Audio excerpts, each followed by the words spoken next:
ഇന്നലെ രാത്രി ഒരു 10 മണിക്കാണ് ആ ഒരു വാർത്ത നമ്മൾ കേൾക്കുന്നത്. അപ്പം ഇത്രയും അനുഭവങ്ങൾ അനുഭവിച്ച ഒരു വ്യക്തി എന്ന നിലക്ക് അത് കേട്ടപ്പം വളരെയധികം വിഷമം തോന്നി. പ്രത്യേക ഒരവസ്ഥ, ആ ഒരു വേദനയിലേക്ക് വീണ്ടും തിരിച്ചു പോയ പോലെ.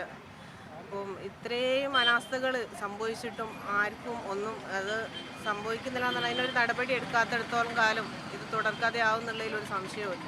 നമ്മൾ തന്നെ ഈ ഒരു ഇത്രയും വലിയ ദുരിതം അനുഭവിച്ച് അതിനൊരു പരിഹാരം ഉണ്ടാകുന്ന ആരോഗ്യമന്ത്രി നമ്മളുടെ അടുത്ത് വന്ന് ഉറപ്പ് തന്നു പോയി. ഇപ്പോഴും 4ാമത്തെ വർഷമാണ്, ഇതുവരെ ഒരു പരിഹാരമായിട്ടില്ല. 8-9ാമത്തെ വർഷത്തോളമായി ഇത് അനുഭവിച്ചുകൊണ്ടിരിക്കുകയാണ്.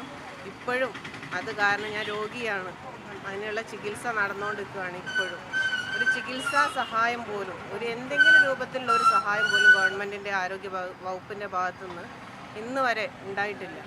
അപ്പം ഇതുപോലെയുള്ള ഇത്രയും വലിയ പ്രശ്നങ്ങൾ വന്നിട്ട് പോലും ഒന്നിലും ഒരു നടപടി എടുക്കാത്തിടത്തോളം കാലം ഇതിങ്ങനെ തുടർന്നു പോകുന്നുള്ളത് തന്നെയാണ്. സർക്കാർ വലിയ പിന്തുണ അറിയിച്ചിരുന്നല്ലോ ഘട്ടത്തിൽ ആരോഗ്യമന്ത്രിയൊക്കെ. ആദ്യം തന്നെ നമ്മൾ 6 മാസത്തോളം കാത്തിരുന്നു. ആരോഗ്യമന്ത്രിൻ്റെ ആരോഗ്യവകുപ്പിൻ്റെയും ഭാഗത്തുനിന്ന് എന്തെങ്കിലും ഒരു നടപടി ഉണ്ടാവുമെന്ന് വിചാരിച്ച് 6 മാസത്തോളം കാത്തിരുന്നു.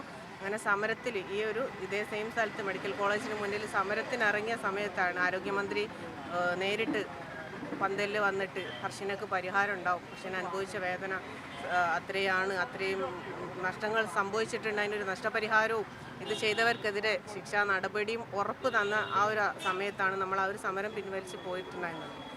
അത് പറഞ്ഞു പോയി മാസങ്ങൾ കഴിഞ്ഞിട്ടും യാതൊരു പരിഹാരവും ആവാത്ത സമയത്ത് നമ്മൾ അടുത്ത സമരത്തിന് ഇരിക്കുന്നു ഉള്ള ഒരു അറിയിപ്പ് വന്ന സമയത്ത് പെട്ടെന്ന് ഒരു നടപടി എന്നുള്ള നിലക്ക് ഹർഷിനക്ക് നഷ്ടപരിഹാരം മന്ത്രിസഭായോഗം കൂടി തീരുമാനിച്ചു. 2 ലക്ഷം രൂപ എന്ന് പറഞ്ഞിട്ട് തുച്ഛമായ, നമ്മൾ അനുഭവിച്ചതോ നമ്മൾ കയ്യിൽ നിന്ന് ചിലവായ ഒരു സാമ്പത്തിക അതിൻ്റെ ഒരു ശതമാനമെങ്കിലും ഉണ്ടായിരുന്നെങ്കിൽ നമുക്കത് സ്വീകരിക്കാമായിരുന്നു.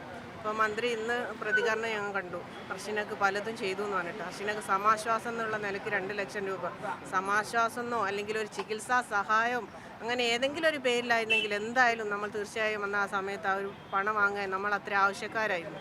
പക്ഷേ ഹർഷിനക്ക് ആകെ ഇത്രയും അനുഭവിച്ചതിനും ഇനി അനുഭവിക്കാൻ പോകുന്നതിനുള്ള ആകെ നഷ്ടപരിഹാരം ഗവൺമെൻറ്റിൻ്റെ ഭാഗത്തു നിന്നുള്ള അങ്ങനെയുള്ളൊരു പേരിലാണ് അത് അന്ന് വന്നിട്ടുള്ളത്. ഇപ്പോൾ പറയുന്ന സമാശ്വാസം എന്നൊക്കെ. ഇപ്പം എന്താണ് ഈ ഒരു ആരോഗ്യമന്ത്രിയല്ലേ അന്ന് പറഞ്ഞ, നിങ്ങളെ അന്നത്തെ ഒരു വാർത്ത നോക്കിയാൽ കാണാം മന്ത്രി പറഞ്ഞിട്ടുണ്ടായിരുന്ന കാര്യങ്ങൾ. പിന്നെ പറഞ്ഞു പോലീസിന് കൈമാറിയെന്ന്.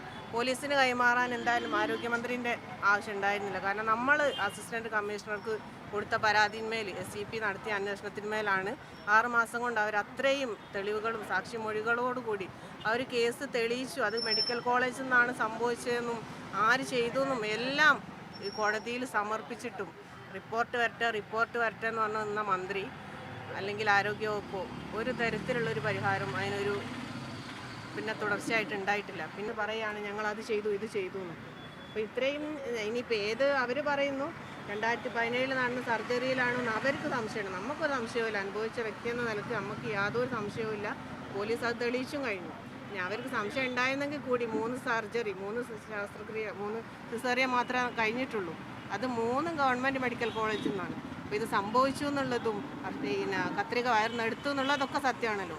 അപ്പോൾ അതിനൊരു പരിഹാരം, ഒരു നഷ്ടപരിഹാരം, നമ്മളെ ജീവിതം മുന്നോട്ട് പോകാനുള്ളൊരു പരിഹാരം എന്തെങ്കിലും ഗവൺമെൻറ്റിൻ്റെ ഭാഗത്തുനിന്ന് ചെയ്യാമായിരുന്നല്ലോ. ബാക്കിയുള്ള കാര്യങ്ങൾ കോടതി തീരുമാനിച്ചോട്ടെ എന്ന് പറയുകയാണെങ്കിൽ ആ ഒരു വാക്കിനൊരു മാന്യത ഉണ്ടായിരുന്നു. ഈ ഉഷ ജോസഫിൻ്റെ കാര്യത്തിൽ നിങ്ങൾ അത് കണ്ടിരുന്നല്ലോ വാർത്ത. അവർക്ക് ഇനി എന്തൊക്കെയായിരിക്കും, എങ്ങനെ നിങ്ങളുടെ ഒരു സമാന അനുഭവം ആയിരിക്കുമല്ലോ.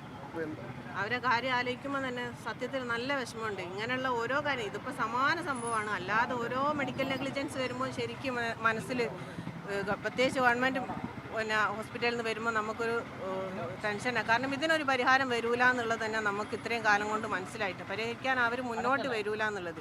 കാരണം ഇത് ചെയ്തവർക്ക് അനുകൂലമായിട്ട് അവരെ കൂടെ നിൽക്കുക എന്നല്ലാതെ ഇരയോടൊപ്പം എന്നുള്ള തോന്നിപ്പിക്കലോടുകൂടി ഇത് ചെയ്ത ആളുകളോടൊപ്പം അവർ കൂടെ നിൽക്കുക എന്നുള്ളതാണ്. കാരണം നിലപാട് എന്താണെന്ന് പറയുന്നത് ക്ലാരിറ്റി ആയിട്ടൊന്ന് ജസ്റ്റ് പറയാം.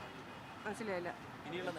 നിലപാട് നമുക്കിതിനൊരു പരിഹാരം കിട്ടിയാൽ മതിയാവും. ഇത് വെറുതെ ഒരു സമരത്തിന് ഇറങ്ങി നമുക്ക് എന്തെങ്കിലും കിട്ടണം അതല്ലല്ലോ. ഇത്രയും ദുരിതം അനുഭവിച്ച് ഇപ്പോഴും അനുഭവിച്ചുകൊണ്ടിരിക്കുന്ന, ഇനി എത്ര കാലം അനുഭവിക്കണം എന്നുള്ള രീതിയിൽ ഇപ്പോൾ ഈ ചേച്ചീൻ്റെ സർജറി ചെയ്തതിൽ ഒരു പ്രതികരണം, ഒരു ഡോക്ടറിൻ്റെ പ്രതികരണം നിങ്ങൾ കണ്ടല്ലോ. അത് 50 വർഷം വേണമെങ്കിൽ നിങ്ങൾക്ക് ഒന്നും സംഭവിക്കില്ല എന്ന്.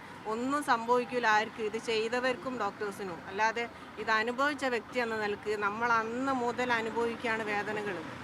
എത്രത്തോളം വേദന ഉണ്ടെന്നുള്ളത് നമുക്ക് വരച്ച് കാണിക്കാൻ കഴിയൂല. ഇത്രയും വലിയൊരു സാധനം, ഒരു നൂല് നമ്മളെ ശരീരത്തിനുള്ളിലായാലും എത്രത്തോളം വേദന ഉണ്ടെന്ന് നമുക്ക് ഊഹിക്കാൻ കഴിയും. അങ്ങനെയുള്ള ഒരു ആർട്ടറി ഫോർസെപ്സ് ഒക്കെ വർഷങ്ങളോളം കിടക്കുന്നതാണ്.